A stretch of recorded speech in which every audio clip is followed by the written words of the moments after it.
Olá a todos e bem-vindos a mais um vídeo. Hoje vamos analisar os cenários otimista e pessimista das empresas que cobrimos aqui no canal.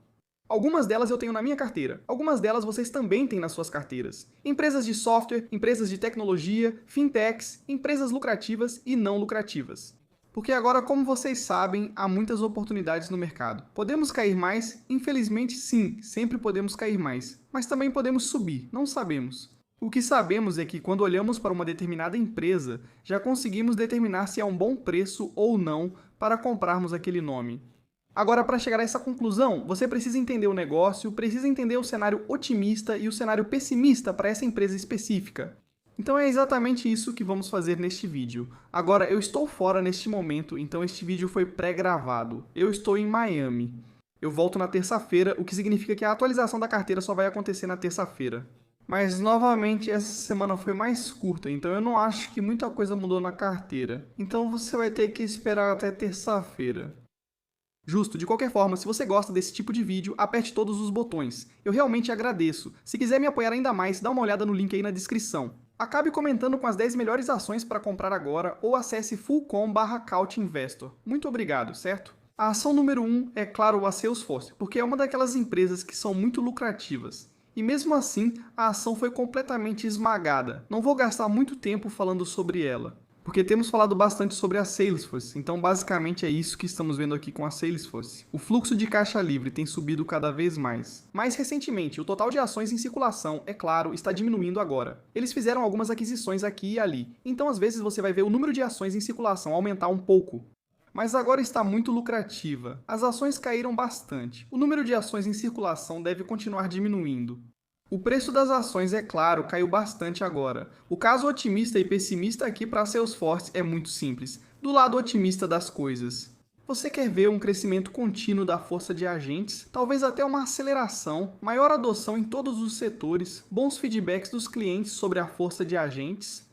Porque se isso não acontecer, não importa o quão lucrativo seja esse negócio, se eles não conseguirem participar dessa nova onda de IA, então realmente não faz diferença. E sim, merece um múltiplo muito baixo, o que também significa que precisamos ver uma reaceleração do crescimento da receita. 8 ou 9% não vai ser suficiente. Se conseguirmos voltar para 10%, talvez até 11% nos próximos anos, já seria algo bom. E sim, claro, o fato de ser muito lucrativo é uma grande vantagem para eles. Como disse no vídeo anterior, esse tipo de empresa, empresas lucrativas de software, se realmente precisarem, eles podem simplesmente adquirir uma pequena empresa de IA, que possa ajudá-los a se tornarem uma empresa de software melhor, certo? Eles têm dinheiro para isso. As empresas de IA estão queimando dinheiro todos os dias, então elas precisam sobreviver. E se a Salesforce perceber que, ok, aquela empresa é uma ameaça, ok, vamos simplesmente comprá-los ou fazer um acqui-hire, certo? Já vimos isso antes em cenários otimistas. Cenários pessimistas são, claro, crescimento lento. Já vimos isso. Se não acelerarem o crescimento, esse será o destino de muitos desses players de software. Sim, eles são baratos no papel, mas se você não conseguir crescer mais rápido, então vai continuar barato. Claro, você sempre pode recomprar mais ações e tudo mais, isso é bom. Mas, falando realisticamente, você quer ver uma aceleração no crescimento. Então isso poderia ser substituído por IA, sim ou não? Não sou eu quem afirma isso, é apenas o consenso atual para os casos pessimistas de que um CRM pode ser substituído ou codificado por Vibe. Infelizmente não acredito nisso, certo? Infelizmente, para quem acredita nisso, não acho que seja possível codificar apenas por Vibe em uma plataforma que suporte milhares de empresas. Não vejo isso acontecendo tão cedo. E novamente, tudo que você faz com Vibe Code, um desenvolvedor ou engenheiro na Salesforce também pode fazer e implantar para milhares de clientes, assim, ao efeito dos que se movem devagar. Se eles não inovarem, se não se adaptarem rápido o suficiente, isso é um problema para uma empresa como a Salesforce, e é por isso que estamos vendo isso. As ações caíram mais de 42,9% no último ano. É uma empresa avaliada em 177,7 bilhões de dólares, negociando a um PL de 25,3 vezes e um PL futuro de 14,5 vezes. Sim, espera-se que cresça cerca de 10% em receita e o lucro por ação um pouco mais rápido do que isso. O perfil de margem, claro, é excelente aqui. Então você precisa entender que sim, agora, neste momento, provavelmente está com um preço melhor do que quando caiu apenas 30% ou algo assim. Agora sim, está com uma queda de 42,9% nos últimos 12 meses. Mas para que ela volte talvez a negociar a 20 vezes o lucro, você, como empresa, precisa mostrar que realmente pode acelerar o seu crescimento. Passando para a próxima empresa, muito parecido aqui, e essa é a Adobe. É claro que o fluxo de caixa livre da Adobe cresce após o período da aquisição fracassada da Figma. E você também pode ver que o total de ações em circulação está diminuindo, e deve começar a diminuir ainda mais rápido se eles continuarem gerando tanto fluxo de caixa livre assim. E a ação permanece muito baixa agora, aqui também, um caso otimista muito semelhante. Clientes empresariais e profissionais, esses são os que pagam caro pelas soluções da Adobe, esses são os que vão continuar usando as soluções da Adobe, porque é o que eles estão acostumados a usar há muitos anos, e esse é o padrão da indústria. Mas por que isso é o padrão da indústria? Direitos autorais. Tudo o que você cria na Adobe tem licença para uso comercial e é seguro para isso, o que é essencial. Sim, é muito legal que você possa ter modelos de IA gerando imagens, mas para uma empresa eu não acho que eles vão fazer grandes campanhas publicitárias com imagens sem licença. Imagine os processos, não compensa. Depois vem o Creative Cloud. O Creative Cloud não pode ser copiado ou recriado. É impossível duplicar todo o ecossistema da Adobe. Se acha que pode, vá em frente, pois pode gerar bilhões em lucros. É isso que muita gente fala. Ah, você pode simplesmente copiar. Mas olha para a empresa. Olha para a quantidade de receita e lucros que eles estão gerando. E se você diz que pode copiar esse produto, por que você não está fazendo isso? Por que você não está criando uma empresa assim? Ou um produto assim? Que possa te gerar, digamos, no começo, milhões de dólares em receita e no futuro, talvez, milhões de dólares em lucros? Se é tão fácil de fazer, essa é só a pergunta contrária mais simples. Se é tão fácil de fazer e as empresas existentes são extremamente lucrativas, por que você não está criando isso? Provavelmente porque no caminho você vai perceber que não é tão fácil quanto parece. Outro argumento otimista é a integração de modelos de terceiros. Eles têm integrado com o ChatGPT, com o Gemini, com o Runway e com alguns outros também, o que me leva ao argumento pessimista. E vamos começar pelo número 2 aqui. Movimento lento, ou seja, nessa corrida da IA, eu realmente acho que a Adobe está levando seu tempo de novo. Isso porque eles lidam com clientes profissionais, empresas, você precisa ser comercialmente seguro e tudo mais. Você sempre vai se mover um pouco mais devagar que essas pequenas startups de IA. Ok, tudo bem, mas nos dias de hoje eu acho que você precisa se mover muito mais rápido do que isso. Você também precisa, quero dizer, estar um pouco mais em destaque com algumas campanhas muito legais como as do Firefly e coisas assim. Então a concorrência, Canva, Figma e, claro, as ferramentas de IA, não preciso explicar muito aqui porque é bem fácil de entender. Por fim, o último é o crescimento lento. Aqui você deve mostrar ao mercado que a IA é uma aliada, não uma adversária. E se a IA é um vento a favor, então deveríamos naturalmente ver o seu negócio crescer um pouco mais rápido do que antes, ou pelo menos talvez se manter estável. Continuar crescendo 10%. Mas atualmente, as estimativas dos analistas são, eu acho, de 10%, 8%, 7% de crescimento nos próximos anos fiscais. Não é ótimo. E é por isso que estamos vendo isso no último ano. As ações caíram 43,3%. Esta é uma empresa de 106 bilhões de dólares com um PL histórico de 15,6 vezes e um PL futuro de apenas 10,8 vezes. O preço-alvo médio dos analistas é bem superior ao atual, 413. O perfil de margem é claro, excelente, então aqui também uma empresa muito lucrativa. Se for necessário, acho que podem comprar uma empresa pequena, como fizeram com a SEMrush. Então isso vai agregar a proposta de valor total da Adobe. Eles tentaram comprar a Figma por 20 bilhões. Engraçado, a Figma agora vale 12 bilhões de dólares. Acho que no momento da gravação, eles divulgaram os resultados, foi um bom relatório, mas as ações estão estáveis ou subiram um pouco. Mas isso é a Adobe. Semelhante a Salesforce, você precisa convencer o mercado de que vai ver o crescimento acelerar. Passando para o próximo nome de software que está em baixa, um nome odiado talvez também, que é o Duolingo. E a parte mais louca sobre o Duolingo é isso: o fato de que o fluxo de caixa livre estava subindo e indo para a direita. Sim, a ação simplesmente se adiantou, então houve uma redefinição completa aqui na avaliação. Eu realmente acho que em 2026 devemos vê-los recomprando algumas ações. Então, o cenário otimista e pessimista é bem simples aqui, cenário otimista. Bilhões de estudantes no mundo querem aprender um novo idioma, matemática, ou manter suas habilidades matemáticas. E com xadrez eles têm milhões e milhões de jogadores de xadrez ao redor do mundo. Você pode jogar e aprender xadrez. Dentro do Duolingo também há música, embora eu tenha ouvido que a música não é tão boa assim. E eles podem expandir para muitas outras coisas no futuro. Como eu disse, é uma empresa muito lucrativa. Empresas muito lucrativas realmente têm esse luxo de sim, se perceberem que algo não está dando certo, podem simplesmente gastar um dinheiro para resolver o problema. É uma empresa muito nativa em IA. Algumas pessoas dizem que sim, a IA vai destruir esse negócio, mas esse negócio está usando muita IA. A IA está ajudando a melhorar seus produtos.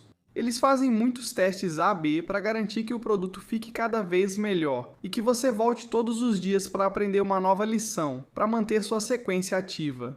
Indo para o cenário pessimista, isso é algo que eles anunciaram no final de 2025, a ação já estava caindo. Mas eles disseram, olha, agora vamos focar em tentar aumentar nossos usuários ativos diários ou usuários ativos mensais. E, aliás, usuários ativos diários são muito mais importantes do que usuários ativos mensais. Por que isso?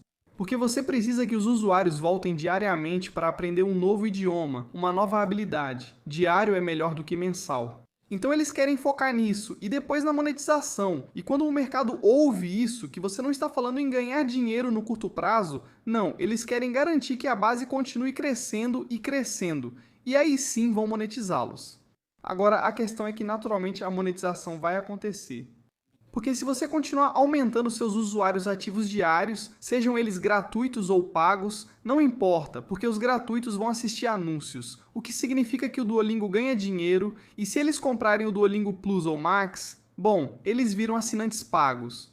Então, eu acho que o mercado está entendendo errado essa movimentação aqui. O maior argumento pessimista nem são os LLMS, mas esse é só o argumento pessimista do mercado. É preguiça, diferente de assistir ao YouTube como agora, mas pelo menos agora você quer aprender alguma coisa. Mas diferente de assistir ao YouTube, Netflix ou outra coisa, quando você entra no Duolingo você precisa fazer um esforço. Não é só, vamos colocar uma série, vamos colocar um filme, e é só isso. Na verdade, esse é meu argumento otimista para a Netflix, mas para o Duolingo, a preguiça é o argumento pessimista. Mas, felizmente para nós, acho que ainda há muitas pessoas que só querem aprender algo. Então, o mercado total disponível é muito grande. Acho que agora, com pouco mais de 50 milhões de usuários ativos diários no Duolingo, eles ainda podem crescer muito antes de atingir o grupo dos preguiçosos ao redor do mundo. Então, onde estamos agora? Bem, estamos com uma queda de 74,5% no último ano. Agora, esta é apenas uma empresa de 5,1 bilhões de dólares com um P/L histórico de 13,9 vezes, mas houve aquele impacto positivo pontual, e um PL futuro de 25,8 vezes. As margens aqui também são muito boas, e neste caso, um PL futuro de 25 ou 26 vezes. Com base nesse crescimento no lucro por ação e na receita, realmente não está tão caro assim. O preço-alvo é mais que o dobro de onde estamos agora. Você vai me perguntar por que não estou comprando? Como eu disse, nós já temos resultados preliminares, mas estou esperando o relatório completo e a teleconferência de resultados para decidir se vou ou não. Estou disposto a colocar mais dinheiro nessa posição. Porque sim, está barato, mas eu realmente quero ouvir da administração que as coisas estão indo na direção certa agora. Posso perder os primeiros 10, 20% da alta? Sim, mas isso significa que minha posição atual só vai ficar menos no vermelho. E como eu já estou bastante no vermelho, não tenho vergonha de esconder isso. Não me importo de somar a 150, mas já consegui a informação que precisava, o que é suficiente para mim. Agora vou para uma empresa de fintech, neste caso a Shift4. O que vemos aqui? Bem, vemos crescimento do fluxo de caixa livre. Sim, a Shift4 também faz muitas aquisições. Vamos falar sobre isso. O preço das ações foi destruído nos últimos 12 meses, assim como as ações em circulação. Eles vão recomprar várias ações agora. Com as ações em baixa, eles iniciam esse grande programa de recompra de ações, então devemos ver as ações em circulação diminuírem. Agora, o cenário otimista. É um negócio diversificado. Eles são o segundo em restaurantes nos Estados Unidos e líderes em hotelaria, entretenimento e esportes. Eles também são, acredito, líderes em luxo internacionalmente e muito diversificados. Falamos sobre Shift4 para a Toast. Há cerca de 3 meses, a Shift4 já relatava fraqueza em restaurantes, enquanto a Toast não mencionou nada na época. Adivinha, na semana passada, a Toast percebeu a fraqueza nos restaurantes, o que afeta o negócio, já que sua receita vem principalmente deles. Mas a Shift4, como é diversificada, se houver um segmento que apresentar fraqueza, bem, isso pode ser compensado pelos outros. Então, ainda é uma empresa que está crescendo relativamente rápido, acima de 20%, com e sem o mas, e na minha opinião está muito subvalorizada. Agora, o argumento pessimista que estamos vendo é, claro, essa é uma empresa que só consegue crescer por causa das aquisições. Bem, em primeiro lugar, se as aquisições derem certo, quem se importa? Em segundo lugar, o crescimento orgânico continua muito bom para essa empresa. Portanto, esse argumento de que eles fazem aquisições o tempo todo, mas se as aquisições agregam muito valor à proposta geral do negócio, isso não é algo ruim. Agora, falando do balanço patrimonial. Claro, ao fazer esse tipo de aquisição, às vezes é necessário captar recursos para garantir que a dívida de curto prazo seja refinanciada a taxas melhores, o que te dá mais tempo para garantir que o seu negócio se torne lucrativo e assim você possa quitar essa dívida. Sim, é algo para se ter em mente, mas eu realmente acho que as pessoas colocaram esse risco como super alto, como se esse fosse um negócio muito pouco lucrativo. Não é interesse em venda a descoberto, isso foi a coisa mais louca. O interesse em venda a descoberto está perto de 20% para essa empresa. Para mim, isso não faz muito sentido então. Espaço competitivo. Sim, é um espaço muito competitivo, o setor de fintechs, o setor de pagamentos, é um espaço competitivo, mas quando você é uma boa empresa que opera bem, que tem executado muito bem durante a maior parte da sua existência, eu não acho que isso deva ser um grande problema, mas é algo para se pensar. E o que podemos ver é que as ações caíram cerca de 53% nos últimos 12 meses. Essa é uma empresa avaliada em 4,8 bilhões de dólares com um P/L histórico de 25,4 vezes e um PL futuro de 11,3 vezes. Isso é muito baixo em termos de margem, até agora tudo bem, mas novamente, as aquisições Global Blue mudam um pouco o perfil da empresa. A seguir temos a ST Space Mobile. Agora neste caso você pode ver que a ação ainda está com uma alta de 173% nos últimos 12 meses. O que estamos vendo aqui é que essa empresa vale 31,2 bilhões de dólares enquanto gerou 18 milhões de dólares em receita nos últimos 12 meses. Claro, a receita deve crescer muito mais rápido, mas sim. No geral, essa ainda é uma empresa que mal gera receita em comparação ao valor de mercado e continua sendo extremamente não lucrativa. Como você pode ver aqui, claro, nos últimos anos, o número de ações em circulação aumentou 278%, mas ao mesmo tempo, o preço das ações também subiu bastante. Mas se você está comprando hoje, a história é um pouco diferente, porque eles ainda estão queimando bastante dinheiro. Sim, eles continuam levantando dinheiro, diluindo os acionistas para sobreviver. O prazo precisa ser estendido até que eles realmente comecem a gerar bastante receita.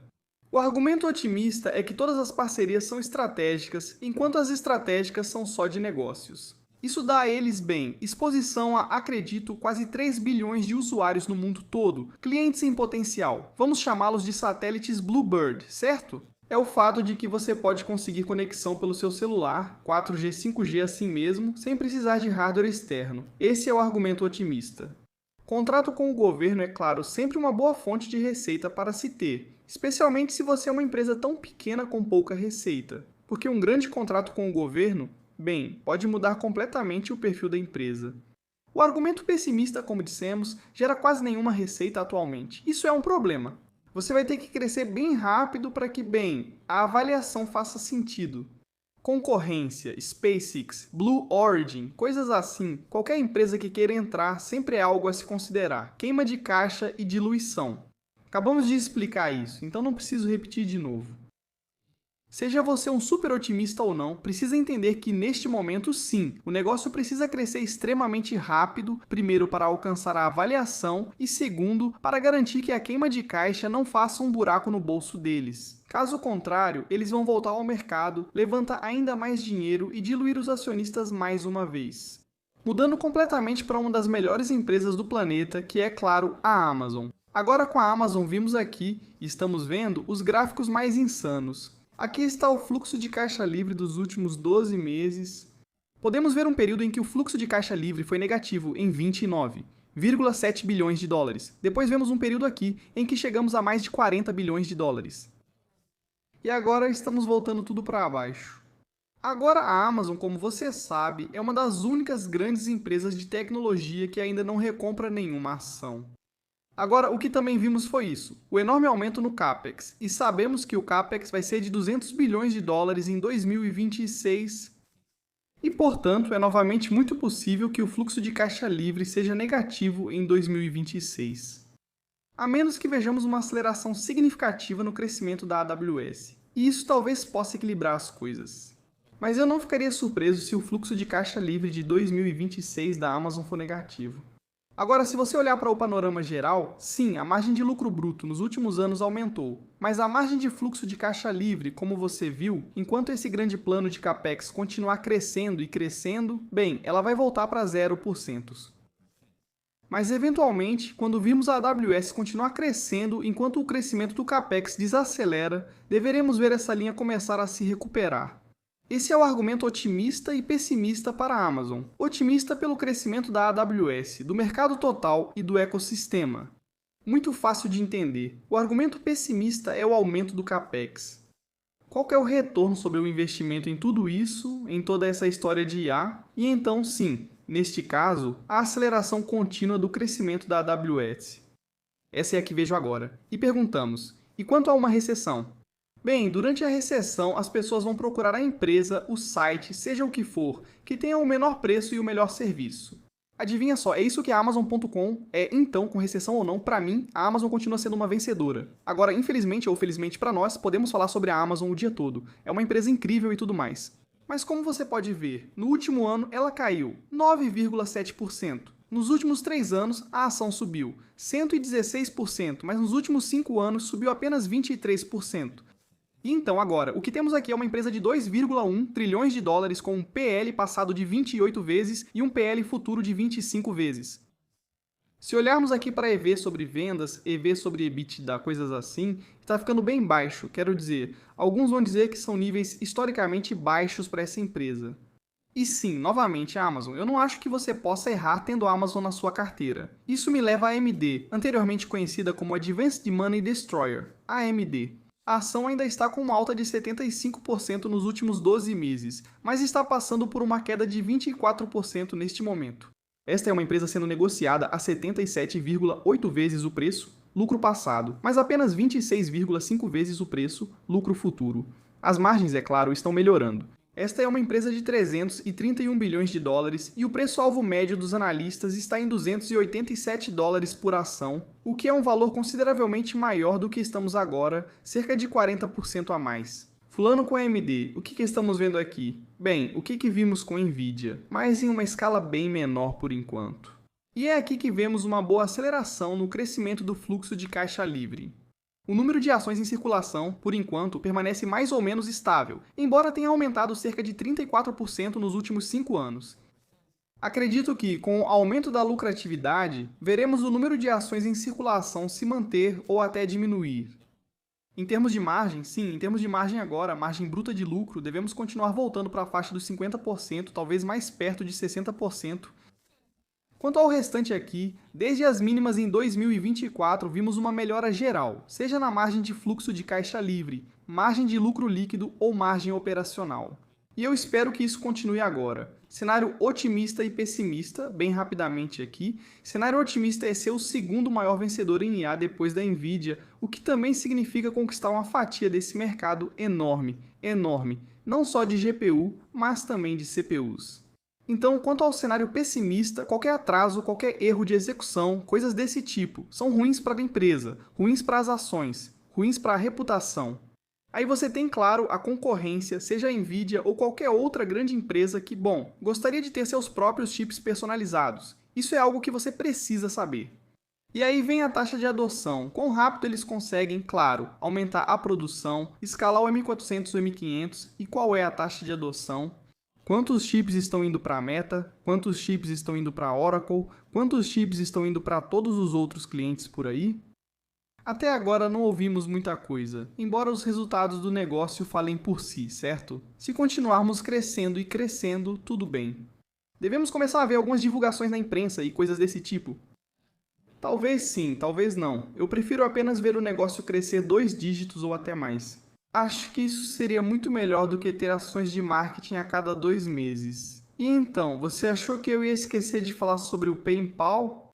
Claro que não, temos que falar sobre o PayPal. Então, o PayPal, o que estamos vendo agora?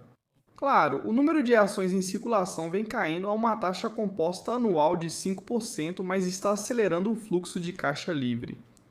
Bem, começou a melhorar um pouco. Ainda estamos esperando cerca de 6 bilhões de dólares este ano, o que faz parte do cenário otimista. Na verdade. Em termos de margem, a margem de lucro bruto diminuiu desde 2022. O restante ficou estável, eu diria, ao analisar as margens operacional, de lucro líquido e de fluxo de caixa livre. O problema aqui é, claro, a receita. Se você olhar para a receita, ela começa a acelerar um pouco. Mas nós sabemos que já vimos a projeção para 2026 e por enquanto não parece tão boa. O cenário otimista e pessimista é o seguinte: o cenário otimista existe. O cenário otimista realmente existe. 6 bilhões de dólares em fluxo de caixa livre não podem ser ignorados, especialmente por uma empresa avaliada em cerca de 37 ou 38 bilhões de dólares. Isso é muito relevante. É uma máquina de recompra de ações. Ok, talvez não tenhamos um excelente crescimento de receita, mas pelo menos o número de ações em circulação está caindo muito rápido. Sim, experiência de marca ao usar Venmo, pagar com Venmo e comprar agora, pagar depois. Espero que consigamos mais informações sobre publicidade, pois eles nunca falam desse assunto. Mas frequentemente vemos novas postagens no LinkedIn sobre publicidade, o que não faz muito sentido. Então a experiência de marca está sim passando por alguns ventos favoráveis, mas o cenário negativo, que é o checkout de marca, bem, está aí. Nós vimos que a adoção da nova versão está mais lenta do que o esperado. O crescimento simplesmente não está acontecendo no momento, esse é um problema. Eles não são inovadores o suficiente, e têm sido lentos, eles não são inovadores o suficiente. E isso é algo que eu espero que o novo CEO mude. Infelizmente não, eu não acho que eles precisem de dezenas de milhares de funcionários no PayPal hoje. Eu acho que eles podem se tornar uma empresa mais enxuta. Acho que a cultura dentro da empresa precisa mudar drasticamente. Se isso não acontecer, isso faz parte do cenário negativo. E aqui, como você pode ver, as ações caíram 47,2% no último ano. Agora é uma empresa de 37,5 bilhões de dólares com um P/L passado de 7,5 vezes e um PL futuro de 7,5 vezes. Quero dizer, isso está ficando bem ridículo. Indo para uma das últimas empresas aqui. Sim, é uma surpresa, eu sei. E é a Snap. A Snap é uma, vamos chamar assim, empresa de 8 bilhões de dólares, as ações caíram 55% no último ano. Está começando a se tornar um pouco lucrativa. Esta ação custa menos de 5 dólares, independentemente de ser cara ou barata. Bem, isso não diz muita coisa, só para você saber. Mas Snap pode ser uma história interessante daqui para frente, porque se você olhar para a base de usuários deles, são 474 milhões. Sim, é uma pequena queda em relação ao trimestre anterior, mas ainda assim é perto de meio bilhão de usuários ativos diários. Nada mal. Se você olhar para as margens, a margem de lucro bruto vem melhorando. E como você pode ver aqui, a margem operacional agora é de 2,9%. Então, finalmente, será que podemos ter um Snap que seja lucrativo e consiga continuar sendo lucrativo? Essa é a questão. Essa também é uma parte do argumento pessimista aqui, mas parte do argumento otimista é que, bem, os assinantes ou o produto de assinatura já atingiu 1 bilhão de dólares anualizados. Eles anunciaram isso na quarta-feira, o que é muito bom. Eles estão se posicionando para serem uma espécie de vencedores nesse espaço todo de realidade aumentada. Se você quer considerar isso no argumento pessimista ou otimista, fica a seu critério. Finalmente alcançamos algum lucro, e como eu disse, os usuários ativos diários. Tem um ponto aqui que eu queria acrescentar, mas não sei se todos vocês têm mais de 18 anos. Mas sim, isso também poderia ser chamado só de Snap se você entende o que eu quero dizer, que, claro, é uma máquina de fazer dinheiro. O argumento pessimista. A maioria dos usuários deles são jovens, o que levanta uma grande questão sobre o que acabei de dizer, porque isso está acontecendo nessa plataforma. Conteúdo para maiores de 18 anos. Mas o fato de serem, em sua maioria, usuários jovens, o que acontece quando esses usuários se tornam adultos e crescem?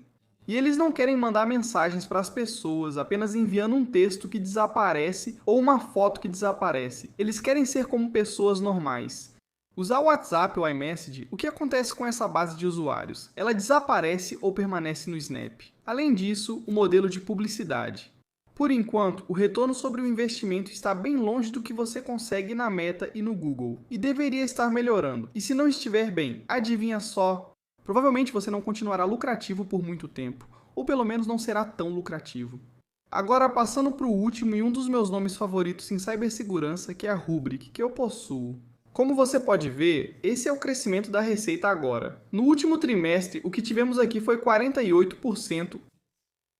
As expectativas eram bem menores do que isso. O que o mercado espera para o próximo trimestre é um crescimento de receita um pouco acima de 30%.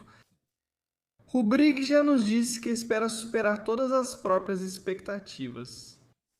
Estamos vendo novamente os analistas sendo, na minha opinião, conservadores demais. Considerando cenários otimista e pessimista, cibersegurança é indispensável. Ok, não existe um período em que, os gastos vão diminuir, ou que não vamos gastar. Não, toda empresa precisa de cibersegurança, toda empresa, especialmente nessa era da inteligência artificial, vai gastar com cyber. A resiliência cibernética também é muito importante. Sim, há empresas como a CrowdStrike, já comentamos sobre isso. Essa é a primeira linha, mas as violações acontecem e quando elas acontecem, você gostaria de ter uma empresa como a Rubrik. A Rubrik também é uma empresa que supera expectativas e eleva projeções continuamente, supera e eleva. Foi exatamente isso que aconteceu há 3 meses, apesar do que ouvimos da Commvault, que na minha opinião, e talvez não só na minha, mas já ouvimos isso antes, eles apresentam números não muito bons, as ações caem e a Rubrik também cai. Adivinha, o relatório da Rubrik supera expectativas e eleva projeções? Não é a mesma coisa, nem de longe. A Rubrik é uma empresa em rápido crescimento que conquista mercado. O lado negativo é que ainda não é lucrativa, há concorrência e também a questão da avaliação. Claro, quando você não é lucrativo, ainda vai ser caro nos múltiplos básicos de avaliação. E o que estamos vendo agora é isso. A ação caiu 30,4% nos últimos 12 meses e está passando por uma queda de 45,5%. Esta é uma empresa avaliada em cerca de 10,7 bilhões de dólares e, como você pode ver, não é lucrativa no momento. Sim, ela está gerando fluxo de caixa livre, mas não está gerando receita, lucro líquido. Então, o que também temos é um preço-alvo de 106 dólares que, como você pode ver, é quase o dobro de onde estamos agora. Então parece que o mercado ainda está bastante otimista em relação à empresa. E no geral é isso da minha parte neste vídeo. Espero que você tenha gostado. Sim, foi um episódio um pouco longo, mas analisamos várias empresas, os touros e as barreiras. Eu poderia ter incluído muito mais. Talvez eu faça uma série assim. Se você gosta desse tipo de vídeo, me avise. Podemos fazer mais no futuro. Tenha um ótimo final de semana. Nos vemos no próximo vídeo. Tchau.